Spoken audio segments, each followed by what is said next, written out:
kita Katolik tidak ada sedikit yang apa ya, yang berargumentasi apologetika gitu ya. Tapi itu sedikit sekali ya Bung Ade ya. Bung Ade dan para pemirsa Jim Media Channel yang disayangin dan diberkahi Allah. Saudara kita Katolik ini sangat sedikit sekali jumlahnya. Ya. Yang turun di wilayah apologet. Apalagi yang menyerang serta menghujat, menistakan tanpa dasar pengetahuan tentang ajaran Islam. Sama sekali nggak ada loh. Ada tapi dikit sekali presentasinya, angkanya tuh kecil. Ini yang banyak sekali ini. Saudara kita Kristen. 2 bulan belakangan ini saya sedang ngobrol di Jakarta juga membahas beberapa tema, beberapa poin permasalahan yang diajukan oleh para syekh, para tuan guru, para mualim, para mudaris kita di Jakarta. Tentang apa? Tentang begitu banyaknya masuk hujatan dan serangan ya. Sudah bukan pertanyaan lagi. Bukan pertanyaan, bukan. Ternyata Kristen-Kristen ini juga bukan jemaat Bung Ade. Ya. Dan bukan pendeta. Bukan pendeta. Hujatan itu keluar kepada Islam dari Kristen, justru dari YouTuber. Dan orang-orang yang mengaku dirinya apologet Kristen. Ini kalau ada yang nonton saya mau bilang ya Anda ya. Ternyata pendeta Anda pun keberatan. Pendeta Anda, pendeta yang dimuliakan oleh jemaat Kristen, itu sangat berkeberatan dengan statement-statement dari YouTuber Kristen.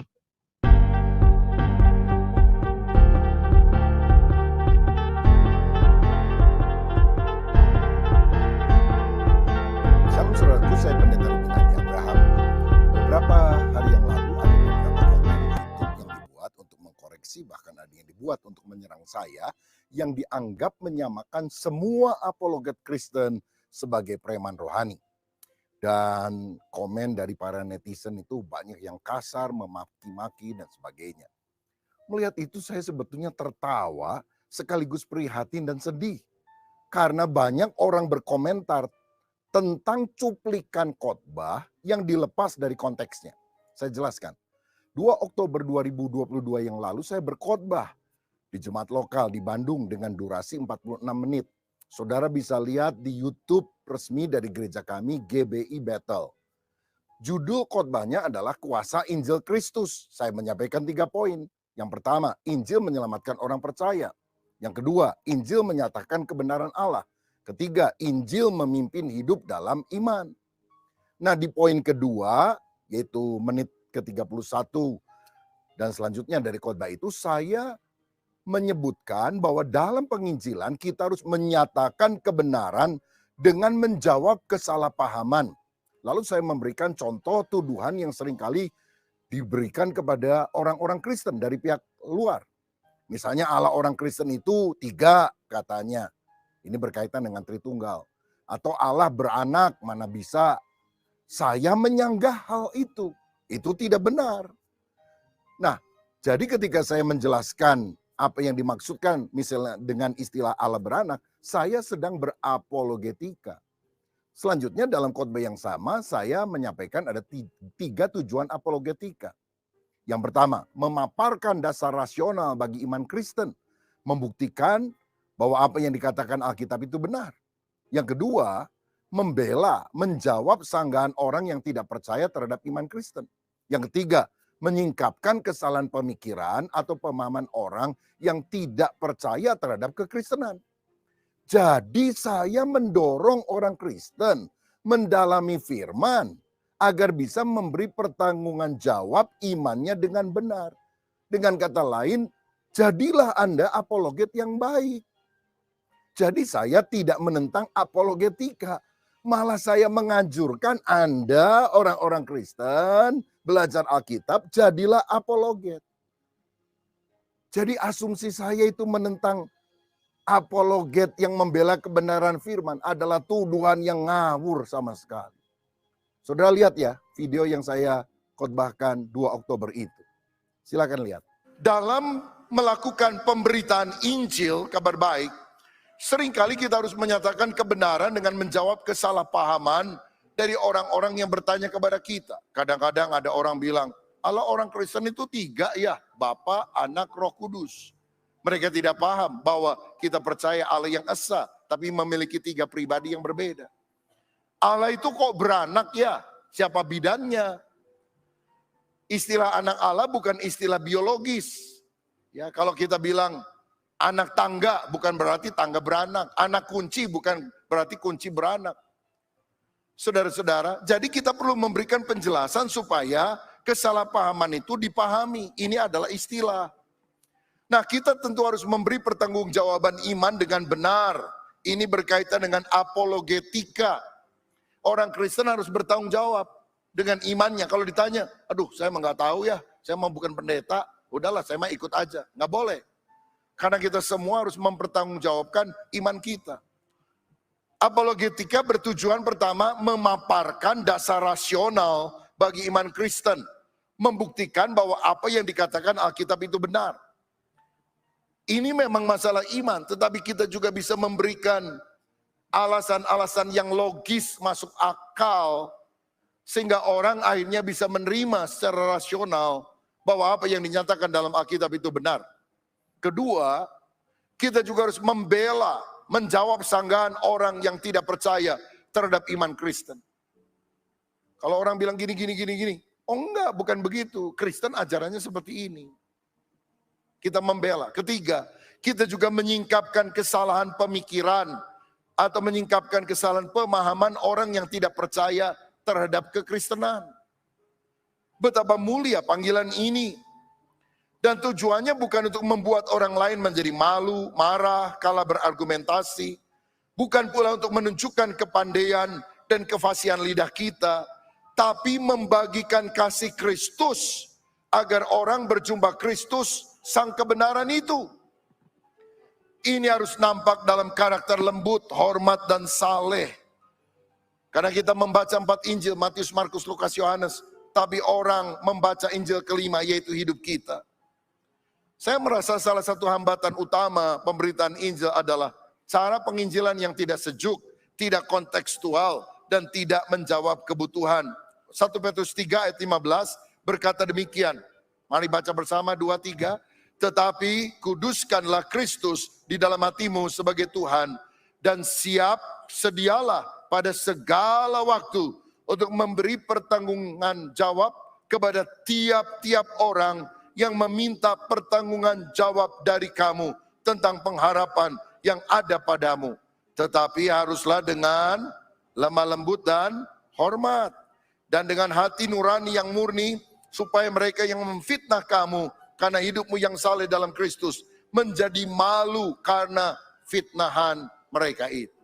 Jadi jelas ya, saya tidak menyerang apologet. Saya membaca sejarah gereja, ada apologet-apologet hebat, misalnya Justinus Martir, Irenaeus. Saya juga membaca buku-buku dari para apologet yang ditulis oleh para penulis Barat, juga apologet Timur Tengah. Bahkan saya mendengar beberapa pandangan apologet Indonesia. Misalnya saya sebutkan nama lah, Bapak Dr. Bambang Nursena yang dengan santun dan mencerdaskan, menjelaskan banyak topik dengan baik. Di STT Karisma Bandung yang saya dirikan, sampai hari ini ada mata kuliah apologetika dan bidat-bidat. Bahkan saya sendiri pernah mengajarkan hal ini, saudara, di STT. Bahkan awal Oktober itu saya kan sedang mengkhotbahkan bahwa penting sekali kita berapologetika, belajar menjadi apologet yang baik. Kok saya dianggap menentang apologetika? Ngawur sekali ini tuduhan. Saudara, bila kita mendengar sepotong kalimat lepas dari konteksnya, yang ngawurlah arah pembicaraannya, jadi misleading. Saya ingin tunjukkan satu gambar untuk saudara. Lihat gambar ini. Jangan lihat sesuatu dari sisi yang sempit. Mungkin itu bisa membuat kita salah paham. Tulisannya apa? Tai lo. Wih, kasar banget. Tapi lihatlah sesuatu dari sisi yang luas, Mungkin itu lebih indah dari yang kita bayangkan. Kalau kita lihat tanpa terpotong bukan Tailo, tapi Pantai Losari yang indah di Makassar itu. Nah, dalam berbagai kesempatan saya juga mendorong baik mahasiswa teologi, para hamba Tuhan, dan juga jemaat menggunakan sosial media seperti YouTube dan lain-lain untuk bersaksi, membahas firman, termasuk berapologetika. Tapi tujuannya bukan untuk menang debat, tetapi memenangkan jiwa agar orang berjumpa dengan sang kebenaran sejati, yaitu Yesus Kristus.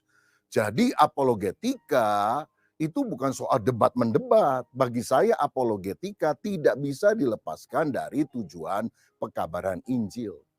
Dan tujuan apologetika yang baik menurut hemat saya juga harus disampaikan dengan cara yang baik. Yang menurut 1 Petrus 3 ayat 15 yang juga saya kutip dalam khotbah, harus dengan lemah lembut, hormat, dengan hati nurani yang murni, dan dengan hidup saleh. Bukan dengan cara memaki-maki, mengkafir-kafirkan, menggoblok-goblokkan orang. Saudara, pada menit 34 dan selanjutnya, saya mengingatkan jemaat agar berhati-hati. Karena selain ada apologet yang benar yang tadi saya sudah bahas, ada juga apologet palsu yang ngaku-ngaku apologet, sukanya hanya menyerang-nyerang orang dengan kata-kata kasar, menciptakan kegaduhan, hanya pansos. Apa nggak ada yang seperti itu? Ayolah, jujur. Lihatlah buah pelayanannya. Saya ambil contoh, kalau dia adalah gembala, apa jemaatnya bertumbuh? Tidak ada niat saya untuk menyombongkan diri seakan-akan saya menggembalakan gereja dengan anggota yang besar. Tidak. Saya ini hamba Tuhan yang kecil, Tuhanlah yang besar. Tapi saya perlu jelaskan, kalau itu diperluas penjelasannya, kalau Anda bukan gembala misalnya, Anda berjemaat di mana? Anda aktif melayani di gereja apa? Apa pelayananmu? Otoritas di atas Anda siapa? Buah pelayanannya apa? Dan saya juga tahu tidak semua orang terpanggil jadi gembala. Karena dalam Efesus 4 ayat 11 misalnya ada pelayanan 5 jawatan. Jadi kalau misalnya dia bukan gembala tapi pengajar, dia itu dosen teologi di STT mana dan seterusnya lah. Saya hanya ingin mengingatkan jemaat, hati-hati dengan Kristen the Lone Ranger, penjelajah yang berjalan sendiri, yang tidak punya akuntabilitas kelompok, dan merasa diri paling benar dan suka menyalah-nyalahkan orang lain. Karena iman Anda bisa tergerus. Kepahitan yang muncul dalam kehidupan kita. Alkitab sendiri kan mengingatkan kita. Ada nabi yang benar tapi ada juga nabi palsu. Ada guru yang benar tapi juga ada guru palsu. Berarti di dalamnya ada apologet yang benar. Ada juga apologet yang palsu.